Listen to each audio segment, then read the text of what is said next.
How to log out of your Quotex application. Hi everyone, welcome back to Trading for Beginners.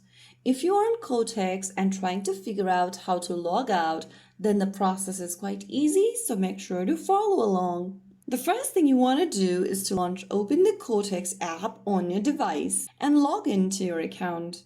Once you're inside the home page, go to the drop down at the top right corner of the screen and click on it.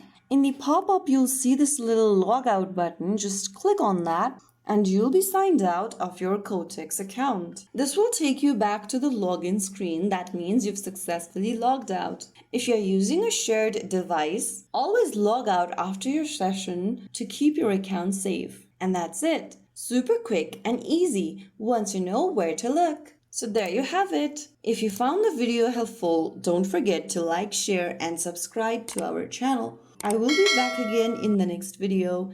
Thank you for watching.